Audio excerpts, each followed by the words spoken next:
Hi everyone, my name is Travis. And my name is Ryan, and welcome to our wisdom adventure. Thanks for joining us. We're just here, we want to talk about relevant and interesting topics and just get smarter and find an understanding about life. So let's get into it. Ryan, why don't you tell us about the book that we're reading, that we're getting into? Yeah, so the book that Travis and I are reading right now is When by Daniel Pink.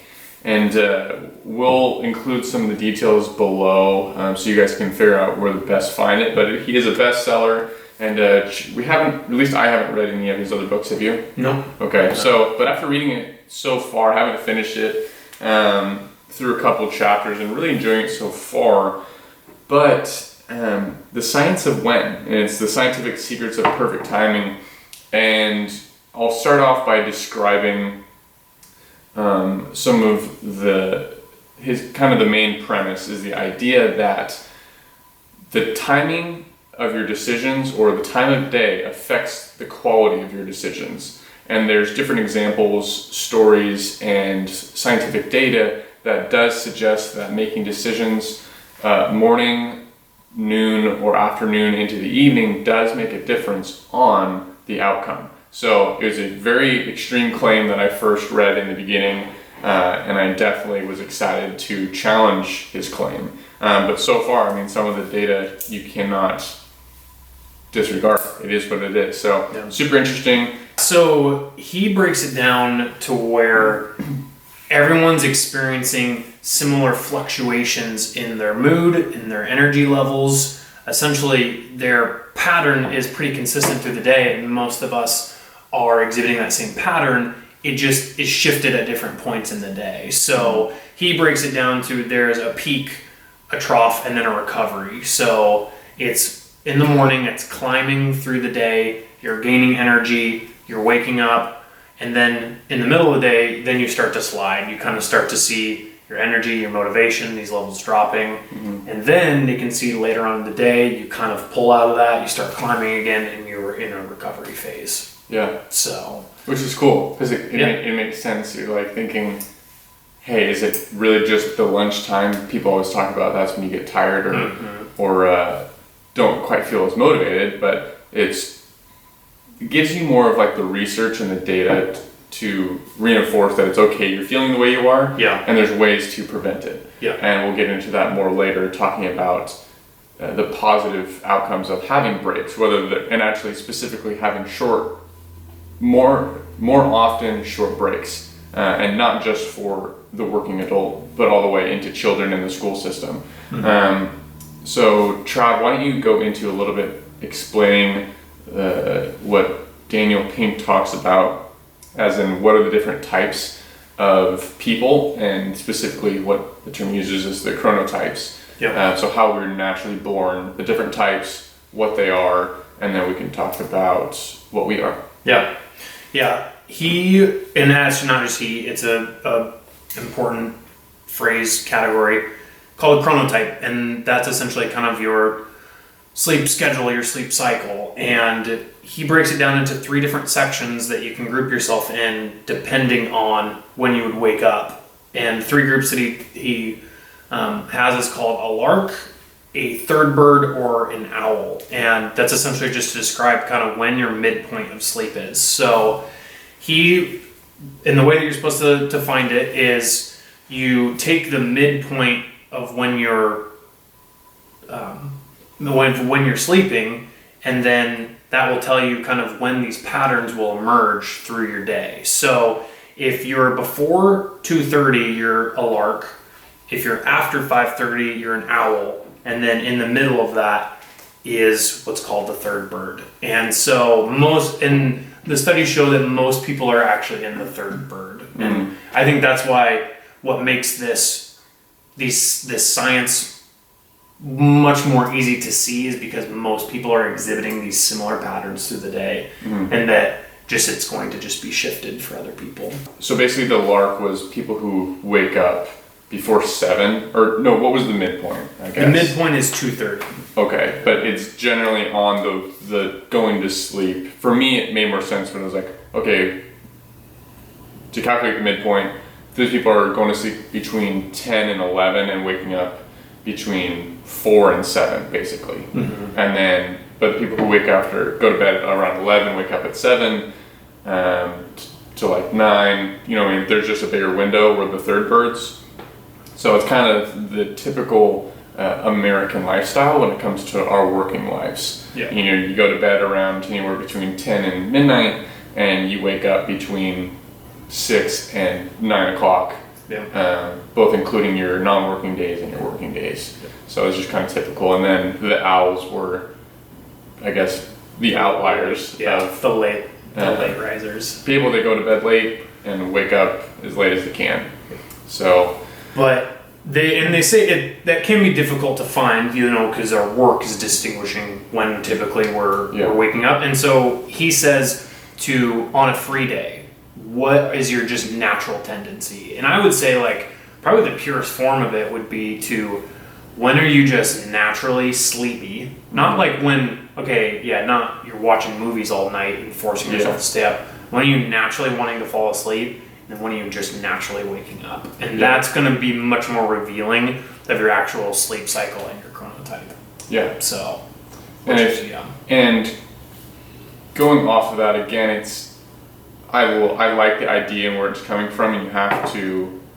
The data is helpful, but there are so many other factors going into it that do have to go with health, and when your melatonin levels are actually, rising towards nighttime, and you can suppress those by being on your phone, watching entertainment, and naturally we're always on our phones, or the American lifestyle, we're on our phones watching some sort of form of entertainment, and that's suppressing that and fooling your body into thinking, oh, it's still daytime out, I don't need to produce that melatonin anymore. So, I mean, we're not including factors like that. We're looking at it in its simplest form. One point kind of along with the health that he talks about is in the morning, we're typically pretty groggy. We grab a cup of coffee, and he actually says to wait to grab a cup of coffee in the morning because our cortisol levels are rising. And that's actually what our body is producing to start waking us up, or one of the things. And he says that caffeine can actually suppress that. So that's why it can take you too many cups of coffee to actually wake up. I thought that was really interesting. So drink a glass of water in the morning. Instead, wait, an hour or more, and then finally drink coffee to let the caffeine boost what your body's already naturally doing. Yeah. I really like that point. Yeah, no, that's a great point. I actually already do that. But I read that and I was like, because today I didn't. You didn't? Today I didn't drink water, went straight to coffee, and I'm like, as I read that part, I'm like, well, looks like today I'm going to need some extra coffee. Yeah. But yeah, I thought he basically said it counteracts the effects of caffeine. And then you're just going to need more, and then you're building your tolerance. So I'm really glad you brought that up. That was great timing. Yeah. That was really interesting. Yeah, I did. Imagine how many more people, if you just drank water first, and he talks about it too, you haven't drank anything for average 8 hours. Yeah. And the first thing you do is drink caffeine, which is a diuretic, which dehydrates you further. So, yeah, it just doesn't make sense. And so with that, he doesn't just describe that, hey, this is how our life is. He gives a framework on how we can try and use that to actually better structure our day, how we can, use perfect timing in our life. And I love this. So he says in the morning when we're gaining our peak, when we are kind of rising in our levels of energy, of mood, he breaks it down to, for all 3 different stages, he breaks it down to the types of tasks in your day that you're going to want to try and structure and use to, be more productive. And so the first one is analytical. And these are tasks, these are types of things that you're actually trying to work through solutions for, that you're trying to be critical, you're trying to actually think at a more, higher level of breaking things down. So, did you have anything to say on that? Yeah, I think it's kind of like you get in, once you read something like this, you then have that aha moment of like, it does make sense. I actually do enjoy, I seem to be more productive when I do this, but why do I not have the energy to do this? So just getting clarity on how we are, but not putting ourselves in a box, but understanding that, hey, he suggests putting maybe some more of the monotonous work, stuff that doesn't take as much brain power, push it towards your trough. Yep. Because the fact is, you still need to be productive at work. That's still the goal. If you're working for yourself, the goal is we're making money. Everyone's making money. If you're not making money for yourself, you're making money for someone else, which is how you get paid. You need to make the company that you're working for income. So that's why he suggests doing the monotonous work, whether I'll use example of me, I have to plug in invoices, and I like to plug them in as soon as I get a down moment, including in that morning time, because I don't like them, I don't want to forget about them, and it only takes me a couple minutes per one, so I just want to get it done. It brings me satisfaction. But as I'm getting busier, it might not be a bad idea for me to push those to that trough and think, okay, instead of me doing one every, maybe it's one every hour for the first 3 hours, what if I just saved 3 of them for my trough and got them all done at the same time, instead of having to take those, even though I think I'm being productive, maybe I'm wasting brain power and getting distracted by doing it during those times. Yeah. So that's kind of what I took out of it, is that even though I feel like I'm doing good, I could do better. Yeah. Having an understanding of what should I plug in the trough more so than what should I move to the morning. Yeah. Yeah. So like Ryan said, then the trough, we still obviously have to be productive. We're at work. Yeah. But he says to use that time for administrative type work. That's work where you're typically less critically thinking, less kind of brain power. So that could be anywhere of your organization, your filing, types of stuff that, you still need to essentially, I think they're great opportunities to help you with those other more productive parts of the day, And then, so the last stage, recovery, he says to use that for insight and kind of like inspiration. And one of the examples he kind of uses is when you're later on the day, typically you'll be relaxed, later at night even, and that's when your mind can typically find solutions to much more like creative or much more like, less linear based types of problems, So you're typically going to be in a much easier, kind of more fluid brain state, to actually kind of solve those problems. So, because I definitely notice, like in the morning, I'll wake up, or in those, sometimes you feel like you're trying so hard to find solutions to things that just won't come, and so it's like, okay, just trying to like, when you're at a much more kind of like, lower and calm state to try and solve those problems. So that prompts us at a good time to move into breaks. Yes. And this was very interesting. Coming off of his research done on specifically writers, like Travis was saying, about 62% of the creators follow this peak trough recovery pattern. And then for every 3 peak trough rebound patterns, there is 1 rebound trough peak pattern. So that's more talking about for every 3 third bird or lark category, there's only 1 owl. So it's really not that many people, even though the idea is that creative thinkers are the owls, which is maybe the ones that are owls are creative thinkers. But I think that's where we shouldn't put labels on yourself, just figure out who you are best. Yeah. But those writers, they worked from the morning time to early afternoon.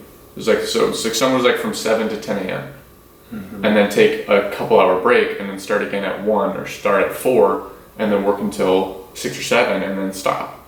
And it wasn't, they were still getting their stuff done. Yep. So I just thought that was interesting. I remember he subtitles one of his chapters, "The Case for the Modern Siesta," I believe is what he says. And I mean, I think it's interesting in a lot of like countries based near the equator, the siesta is common, and a lot of that's typically because of the environment that they're in. And I think that's it. It shows that it pairs well with our own internal environment, to where when you get to, in some of these countries, when you get to the middle of the day, it's too hot to work. So that's when you take your break. That's when you take a nap. And at the same time, that's when you're recovering for the cooler, more later part of the day. And so, once again, it's about getting the work done, and there's a point at time where it's just not efficient or a good time to do it. And so they structure it to be different. But yeah, we've had this casualty of breaks in our lives.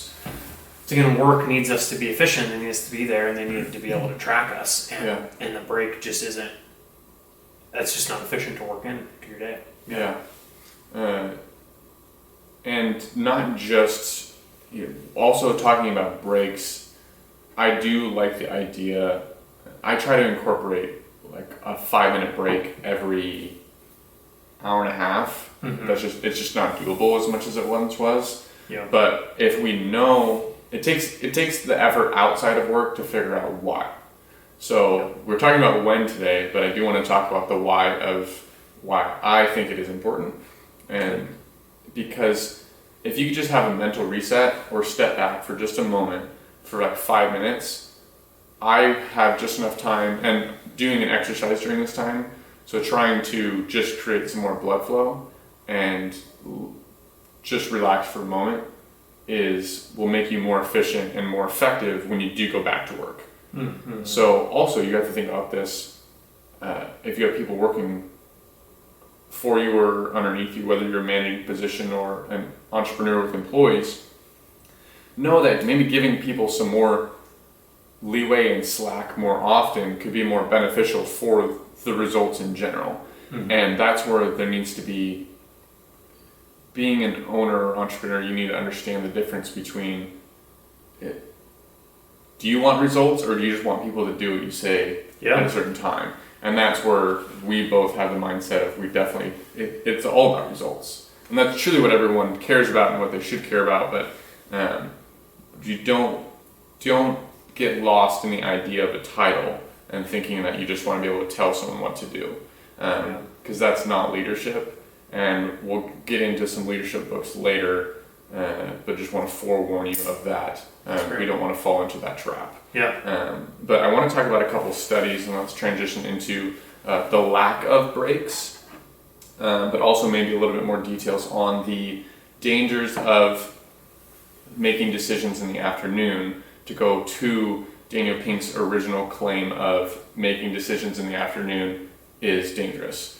So we're actually going to go specifically into hospitals, and we're going to go into the surgery rooms. The probability of a problem at 9 a.m. was about 1%. At 4 p.m., 4.2%. In other words, that is 4 times greater during the trough than the peak.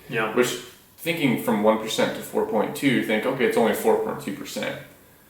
4 more times, that's a lot of people, especially on a grand scale. And this is not just at one hospital. He's basically making the claim, if you put this nationally, and he does get into the numbers and I'll share them, but it's astronomical, the amount of injuries, deaths, or just unneeded issues that occur because of it. And then that was just on slip-ups. Going to the probabilities of actually harming a patient, the probability at 8 a.m. was 0.3%, which sounds actually pretty good. That's 0.3%, but at 3 p.m., the probability was 1%. So 1 in every 100 cases, a 3-fold increase. That is insane. And that's just from, that's enough for me to say, if I ever have surgery, or if I have any appointment in general for anything, but specifically medical, when the stakes are a little bit higher, I want it to be in the morning, if I can have that choice, which I think was just crazy. But a couple more stats in that I thought were really interesting. So in 2015, there was a study done by a few different people.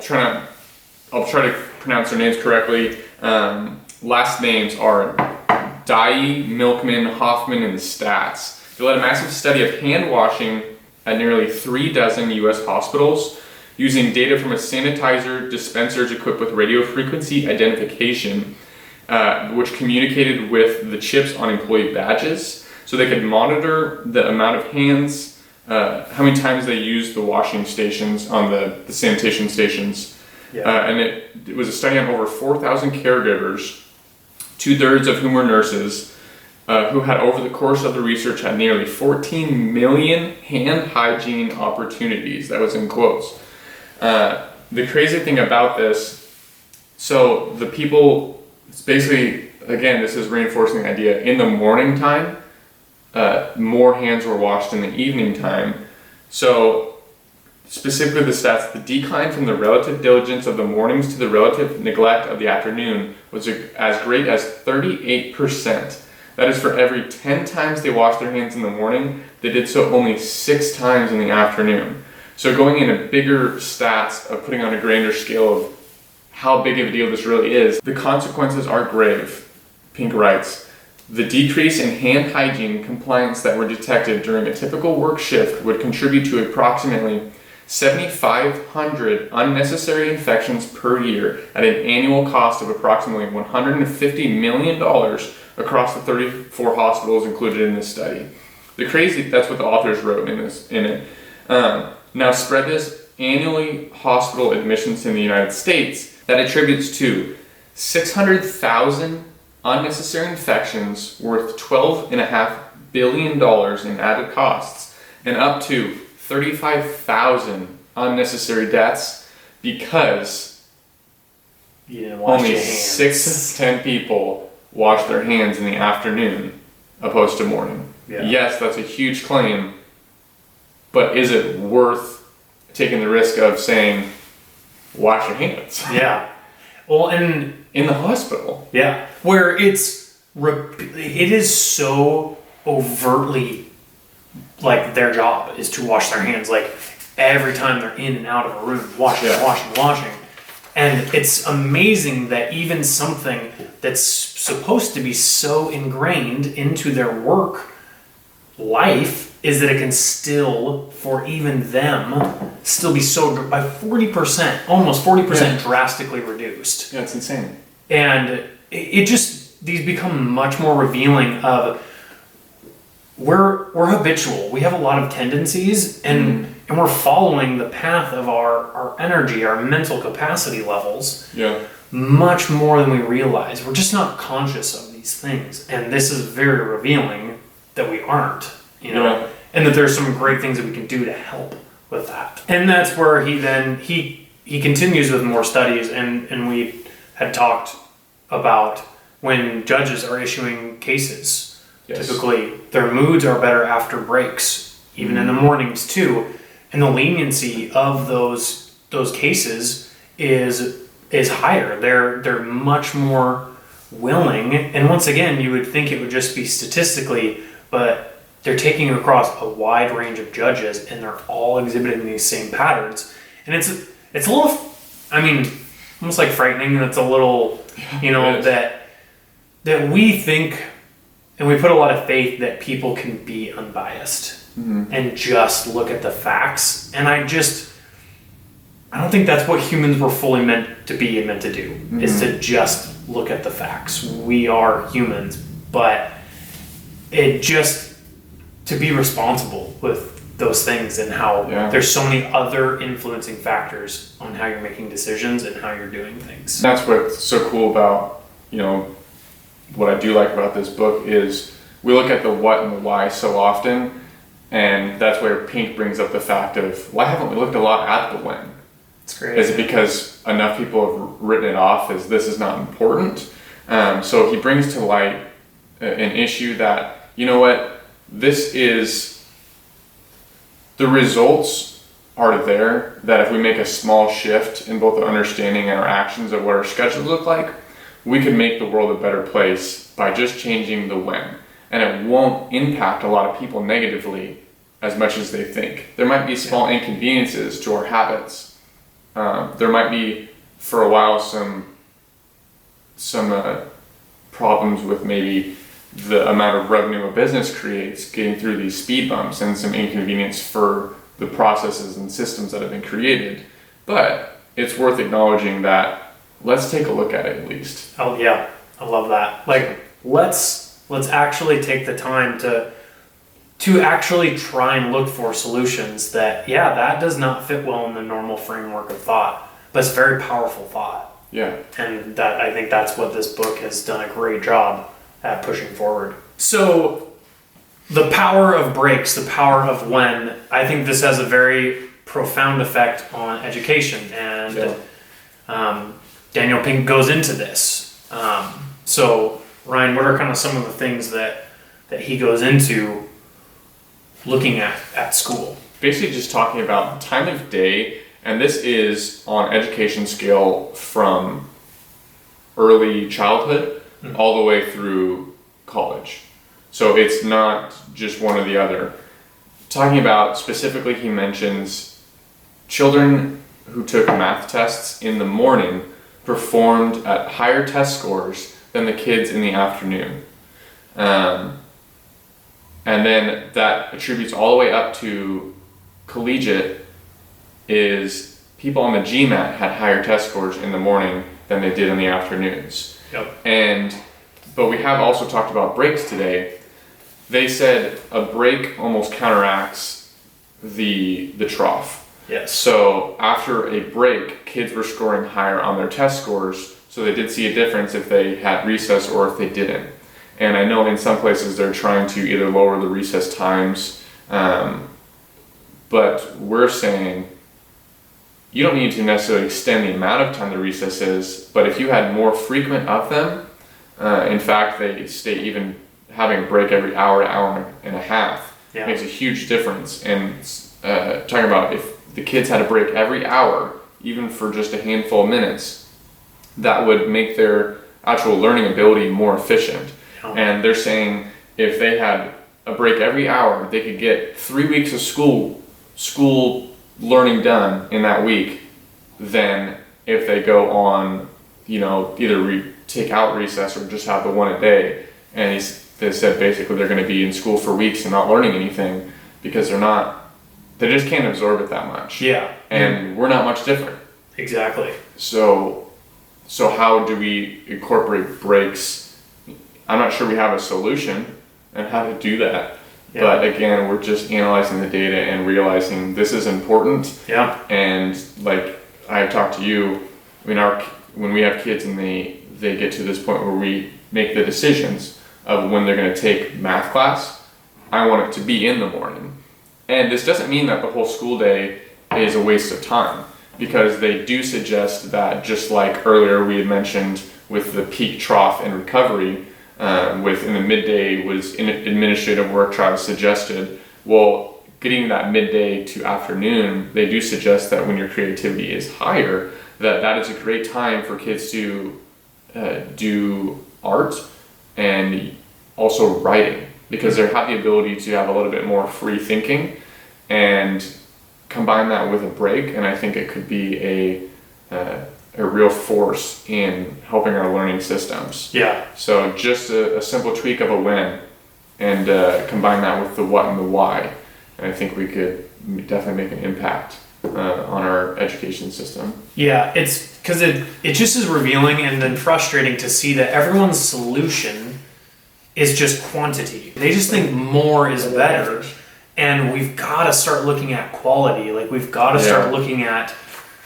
it's just not, if you sit in the classroom more, you're learning more. Yeah. And so it's really, really trying to push ourselves to actually more critically think. And I think it's an unfortunate casualty to, once again, that's harder for people to do because the way that work has distinguished it. It's harder for parents to, adjust these school schedules. School has got to line up with work for most people. So what are kind of some of your closing thoughts? How do you, kind of look at this moving forward? The big things I took out of this is the breaks are really important. And reading more, Pink suggests that not only taking short breaks, but also taking a 5-minute walk outside and detaching from your electronics and work, the environment, will boost mood, reduce fatigue, and increase motivation, and just bring you overall more fulfillment during your day. And so I would like to incorporate a 5-minute walk more often than try to enjoy a half-hour break. Yep. And hopefully that will just make me more productive and enjoy my overall work-life balance within a work day, if that makes sense. And then moving forward too, although I do not have children, but when I do and they get to school, I'm going to pay attention to when we have their classes scheduled. And also, I'm going to pay attention to when I schedule any sort of doctor's appointments too. Mm-hmm. And I'm going to be mindful of that, or any appointments for that matter. Anything that I'm expecting the person on the other end to be making decisions and want them to be at their peak, I would like it to be towards the mornings. Mm-hmm. And as far as adjusting my own work schedule, I will incorporate the breaks as well as try to structure it to where some more of the monotonous tasks that I know I need to get done that don't require as much brain power or even decisions. I don't need to make a decision, I just know what something is, where it goes, etc. I'll try to position those in the same time frame so that when I'm in my trough, I'm still being productive, but I don't need to make difficult decisions or let my emotions get in the way of anything.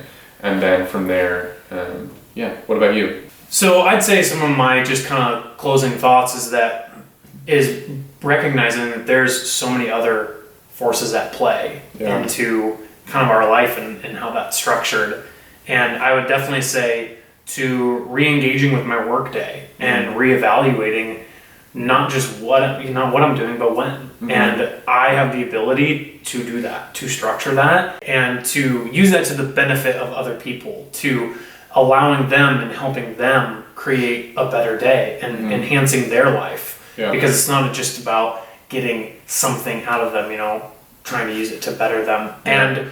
And just being responsible with this information. I just think we don't want to use any of this as excuses. We don't want to take any of this for granted. And so not saying like, oh, I'm in my trough, so therefore I can do this. Yeah. I just think that's the point of gaining knowledge, is to really help better our lives, really help, expand our understanding and just gaining wisdom in what that is. And I think that we would say that it's to help people or to better our lives. And that's what I'm excited that this book is giving us, these tangible ways that we can, make our lives a little bit better place and hopefully make someone else around us a little bit better place. Guys, thank you again for joining us. Hopefully you got a little bit of wisdom throughout this video. We sure did. We'd love to hear about some of the ways that you guys are gaining understanding, seeking out knowledge in books that you are reading to expand on your wisdom. Yeah, and hopefully we can share some of those ideas. Again, the goal of our video is we want to get wiser every day, get more knowledge, hopefully inform you guys, and then we want to hear from you. Tell us what you're reading, what you want us to read, what you want us to review, and that's what makes us excited, and we're excited to grow.